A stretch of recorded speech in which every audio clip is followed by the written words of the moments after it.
आप देख रहे हैं अपना बिहार और आपके साथ मैं हूं विवेक। संघ प्रमुख मोहन भागवत आज पटना पहुंच रहे हैं। वे 5 और 6 दिसंबर को संघ के जोनल ग्रुप की बैठक में हिस्सा लेंगे। संघ के आयोजन को लेकर बिहार में सियासत तेज हो गई है।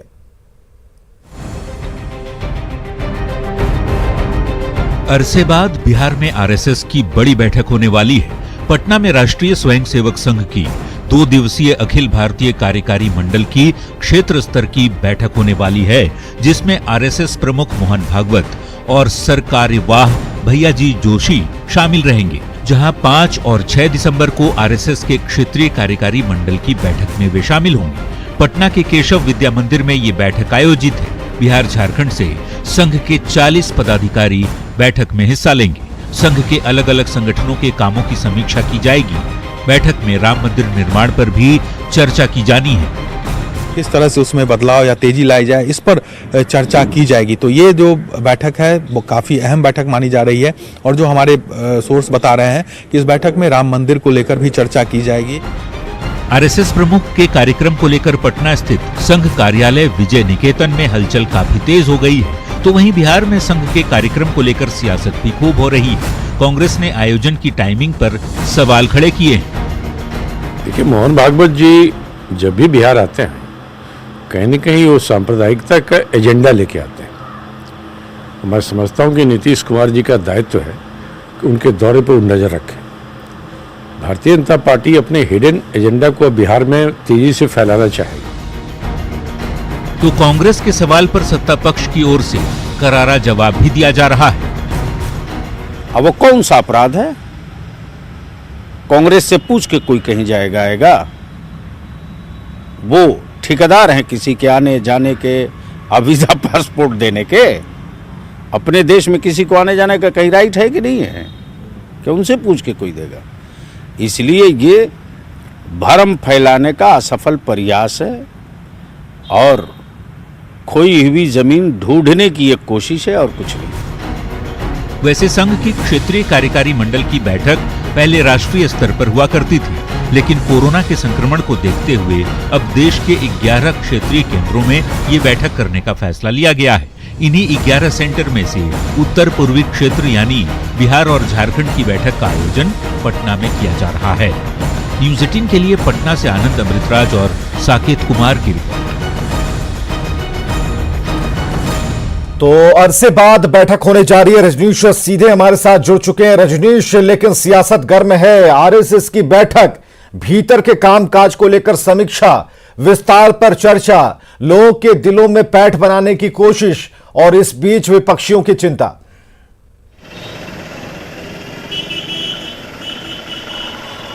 बिल्कुल विवेक, अगर देखा जाए तो कई मायने महत्वपूर्ण बैठक होगी ये, चूंकि 40 जो पदाधिकारी हैं बिहार झारखंड के वो बैठक में शामिल हो रहे हैं। कोरोना काल है, जाहिर है इसमें कई मुद्दों पर विचार चल रही है। जो प्रांतीय सम्मेलन होता था आरएसएस का, वो मोड नहीं रहेगा कार्यक्रम का, लेकिन जो 40 पदाधिकारी होंगे उनके साथ कई रणनीतियों पर बैठक होगी।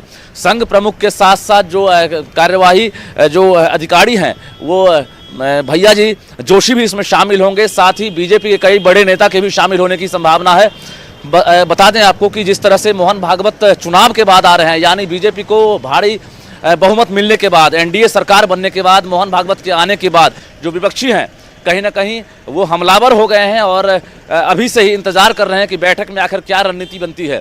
बता दें आपको कि जिस तरह से बाढ़ को लेकर, शिक्षा को लेकर, स्वास्थ्य को लेकर या जो स्वरोजगार को लेकर बैठकें होने वाली है, कई मुद्दों पर विचार होगी, चर्चा होगी। बीजेपी के नेता भी आज रात से ही जो संघ प्रमुख हैं उनसे मिलने के लिए आतुर हैं और निश्चित रूप से एक खबर और भी रजनीश है कि राम मंदिर निर्माण को लेकर भी कुछ बातें हो सकती हैं। तो क्या इस बैठक में कुछ बाहरी लोग, यानी कि जो न्याय समिति से जुड़े हुए लोग हैं, जिनकी इच्छा है कि वो ज्यादा से ज्यादा योगदान कर पाएं, वैसे लोगों से भी क्या मोहन भागवत मिलेंगे?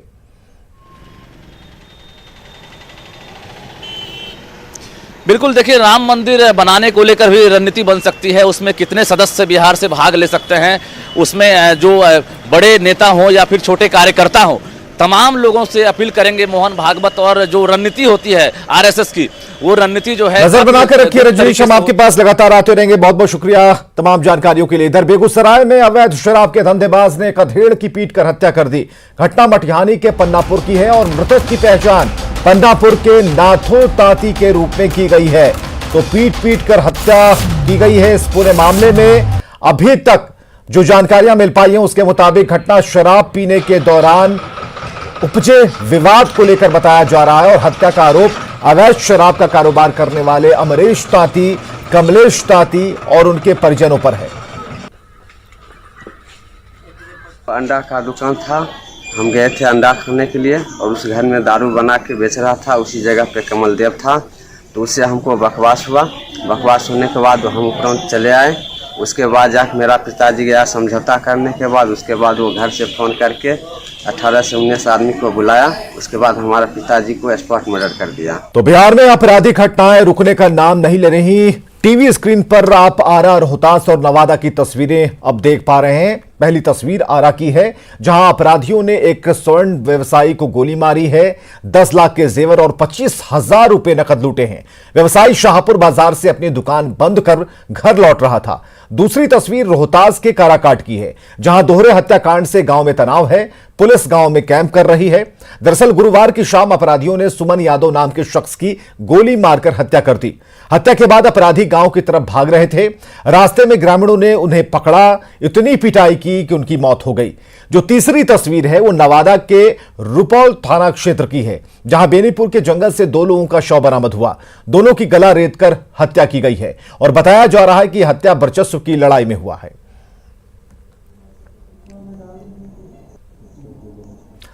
और इधर बिहार बीजेपी अध्यक्ष संजय जायसवाल ने बिहार में कानून व्यवस्था पर सवाल उठाए हैं। अपने फेसबुक पोस्ट पर संजय जायसवाल ने 3 घटनाओं का जिक्र करते हुए लिखा कि वो स्वयं डीजीपी से मिलकर पूर्वी चंपारण में कानून व्यवस्था के हालात पर बात करेंगे।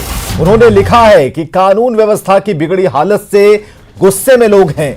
जगह जगह जनप्रतिनिधियों का रास्ता रोककर विरोध प्रदर्शन कर रहे हैं। उन्होंने कहा कि पूर्वी चंपारण के थानों में बहुत अव्यवस्था हो गई है। रक्सौल के मोतिहारी तक अपराध की घटनाएं हो रही हैं और पुलिस अपराधियों को पकड़ने में अक्षम है। संजय जायसवाल ने सिमरा में चोरी की घटना का जिक्र किया और उन्होंने कहा कि जब गांव से लोगों ने चोर को पकड़ने का प्रयास किया तो चोर मोटरसाइकिल छोड़कर फरार हो गया। तुरकौलिया थाना प्रभारी को फोन किया गया तो उल्टे गांव वाले लोगों को वो धमकाने लगे। उन्हें ही गिरफ्तार करने की धमकी दी जाने लगी।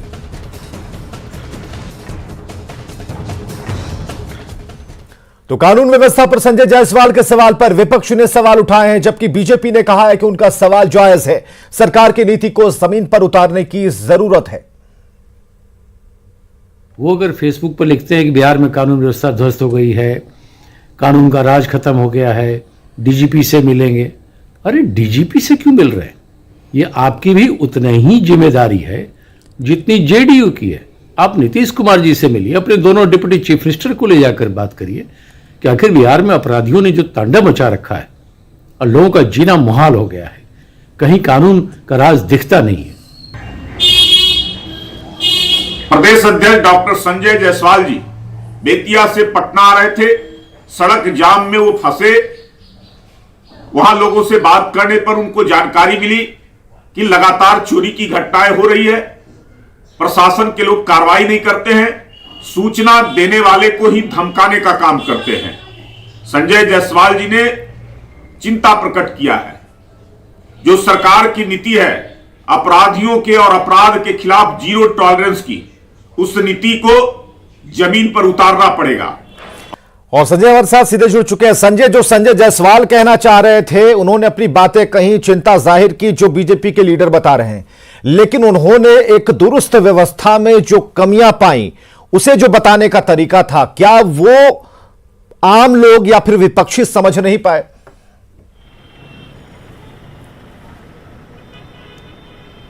देखिए, निश्चित तौर पर इस पूरे मामले में विपक्ष ने तो सरकार को निशाने पर नहीं रखा है। पिछले दिनों एससीआरबी ने, स्टेट क्राइम रिकॉर्ड ब्यूरो ने डेटा जारी किया था, जिसमें इस बात को एक्सेप्ट किया गया था कि बिहार में पिछले 5 सालों में 2019 में सबसे ज़्यादा अपराध हुए हैं। हत्या, लूट, डकैती जो संगीन अपराध हैं उनमें बढ़ोतरी हुई है। दूसरी तरफ बात कर ले 2020 की, जो ये मौजूदा साल है, तो इसमें सितंबर तक के आंकड़े बिहार पुलिस मुख्यालय ने कल ही जारी किए हैं और उसमें इस बात को एक्सेप्ट किया गया कि जो संज्ञेय अपराध हैं उसमें भले ही बढ़ोतरी हुई हो, लेकिन जो संगीन अपराध हैं हत्या, लूट, डकैती, उसमें कमी आई है। संज्ञेय अपराधों में 3.12% की भले ही बढ़ोतरी हो गई हो, लेकिन संगीन अपराधों में कमी हुई है। लेकिन पिछले कुछ दिनों की बात कर लें तो आप पाएंगे कि बिहार में जिस तरीके से घटनाएं हुई हैं, 36 घंटे में 30 से अधिक घटनाएं हुई हैं हत्या की। और इसकी मूल वजह यह है कि इसमें कई घटनाएं पर्सनल एनमिटी की वजह से हुई हैं, लेकिन कई प्रोफेशनल क्राइम भी हुई हैं। भले ही राजधानी पटना को भी इसमें आप शामिल कर लें या दूसरे सुदूर जिलों को शामिल कर लें, तो बिहार में अपनी जगह जो क्राइम है वो है, इस बात से इनकार नहीं किया सकता। और पुलिस मुख्यालय इस बात को लेकर गंभीर लगातार इंस्ट्रक्ट किए जा रहे हैं पुलिस स्टेशन को, डायरेक्ट पुलिस मुख्यालय, पुलिस जो अधिकारी हैं उनके संपर्क में हैं और तमाम तरह के इंस्ट्रक्शन जो है वो दिए जा रहे हैं। क्राइम का ग्राफ बढ़ा, इस बात से इनकार नहीं कह सकता, लेकिन पुलिस मुख्यालय मानता है कि आने वाले दिनों में इसकी सकारात्मक परिणति देखने को मिलेगी जब क्राइम कंट्रोल होगा, क्योंकि कई जो स्ट्रेटेजी है उसे अब अमली जामा पहनाया जा रहा है पुलिस मुख्यालय द्वारा। विवेक, तो बिल्कुल जो कानून व्यवस्था पर, लॉ एंड ऑर्डर पर जो सवाल संजय जायसवाल का है, तो कह सकते हैं सरकार उनकी सब कुछ करना उनके हाथ में, और एक लंबा कार्यकाल रहा है और जिस तरह से ये सरकार चला रहे हैं। आपने याद किया होगा कि जिस तरीके से Nitish Kumar law and order के लिए जाने जाते थे कि उन्होंने कानून व्यवस्था पर किस तरीके से एक अपनी पकड़ बनाई थी, वो बीच में ढीली हो गई और ढीली होती चली गई। लेकिन जब आज घटना संजय जायसवाल के साथ घटी है तो उसी सरकार, उसी प्रशासन पर यह सवाल खड़ा हो रहा है। संजय, देखिए, संजय जायसवाल ने ये पहली दफा कोई मसला नहीं उठाया लॉ एंड ऑर्डर का। आपको याद होगा विवेक, इसके पहले भी उन्होंने अपने फेसबुक पोस्ट के माध्यम से बिहार की विधि व्यवस्था पर सवाल उठाया है। और निश्चित तौर पर आज जब वो आ रहे थे पटना, तो उनके साथ जब वाकया हुआ तब उन्होंने कहा कि इस पूरे मामले पे वो डीजीपी से बात करेंगे। तो ये संजय जायसवाल का उठाना वाजिब है, इसे पॉलिटिकल एस्पेक्ट से नहीं देखा जाना चाहिए। उन्होंने पूर्वी चंपारण का दृष्टांत दिया है, लेकिन पूरे बिहार की भी अगर बात कर ले तो हाल के दिनों में आपराधिक घटनाओं में बढ़ोतरी हुई है। चलिए संजय, बहुत बहुत शुक्रिया तमाम जानकारियों के लिए। तो फिलहाल जो क्राइम का ग्राफ बढ़ता जा रहा है उस पर चिंता जायज है और इस चिंता को साफ तौर पर संजय जायसवाल ने सामने रखा, लेकिन लॉ एंड ऑर्डर पर सवाल खड़ा करना कहीं ना कहीं सरकार की जो पकड़ ढीली हो रही है उस पर भी सवाल है। इधर पूर्णिया में कल पॉपुलर फ्रंट ऑफ इंडिया के प्रदेश कार्यालय में ईडी की टीम ने करीब 10 घंटे तक छापेमारी की, पूछताछ की गई और इस दौरान ईडी की टीम ने यहां रह रहे छात्रों और प्रदेश अध्यक्ष महबूब आलम से पूछताछ की। ईडी की टीम कई कागजातों को अपने साथ लेकर गई और आज न्यूज 18 संवाददाता कुमार प्रवीण ने पीएफआई के जिला अध्यक्ष मोहम्मद खुर्शीद से बात की। मैं अभी मौजूद हूं पीएफआई यानी पॉपुलर फ्रंट ऑफ इंडिया के प्रदेश कार्यालय में। कल इसी जगह पे ईडी की छापामारी हुई थी। कल सुबह 7:30 बजे से लगभग 5 बजे तक ईडी ने 10 घंटे तक पूछताछ की थी और इस दौरान उन्होंने कई फाइलों को खंगाला था, यहाँ के आय व्यय के बारे में जानकारी ली थी, कई तरह की बातें की थी, कई लोगों से पूछताछ भी की थी। जी, कल ईडी की टीम आई थी तकरीबन 6:30 बजे 7 बजे से लेकर शाम के 5 साढ़े 5 बजे तक। उन्होंने कंटिन्यू इन्वेस्टिगेशन किया है, रिपोर्टिंग की है, हमारे सामान को चेक किया है, लेकिन कंफर्म ये है कि हमारे पास छुपाने के लिए कुछ है नहीं जो हम छुपाएं। यहाँ से साथ क्या क्या लेके गए हैं? उन्होंने अपने साथ कुछ 8 पॉइंट हैं जो लिख कर ले गए हैं। वो स्कॉलरशिप क्या चीज़ है वो उसके बारे में डिटेल ले गए। अच्छा, और पूछताछ भी की है लोगों से? लोगों से क्या, हमारा सिर्फ एक ऑफिस सेक्रेटरी के नाम पर वो स्टूडेंट है, पढ़ता है, जिनको हमने यहाँ रखा है, तो उनसे कंटिन्यू 4-5 घंटे पूछते रहे और बहुत मुश्किलों के बाद 1 बजे हमारा state secretary, state of president को अंदर जाने दिया गया है, तो उनसे पूछताछ हुई। अच्छा, यहाँ का जो खाता वगैरह है उसकी भी जानकारी ली है उन्होंने और वो भी साथ खाता उता का जानकारी लिया है। जितने भी हमारे अकाउंट्स हैं ओपन है, बैंक में है, वो बैंक का अकाउंट वो चेक किया है, बैंक में हमारा कितना ट्रांजैक्शन है वो भी उन्होंने चेक किया है। वो कंटिन्यू आज नहीं, पहली बार नहीं, इससे पहले भी किया है, करेंगे। पीएफआई के 9 राज्यों में पीएफआई के ठिकानों पर ईडी की टीम ने छापामारी की थी। बिहार के पूर्णिया और दरभंगा में ईडी की टीम ने छापामारी की थी और फिलहाल वो जांच कर रही है। कुमार प्रवीण, न्यूज़ 18 पूर्णिया। इधर गया में मारपीट का एक वीडियो वायरल हो रहा है जिसमें साफ देखा जा सकता है कि कुछ लोग आपस में लाठी डंडे से मारपीट कर रहे हैं। यह वीडियो जिले के धरहरा थाना क्षेत्र का बताया जा रहा है। जब इस वायरल वीडियो के बारे में तहकीकात की गई तो यह पता चला कि केस उठाने को लेकर धरहरा थाना क्षेत्र के भलार गांव में एक दंपति को मारपीट कर गंभीर रूप से जख्मी किया गया। जख्मी व्यक्ति को इलाज के लिए सदर अस्पताल में भर्ती कराया गया है। पुलिस फिलहाल जांच में जुटी है।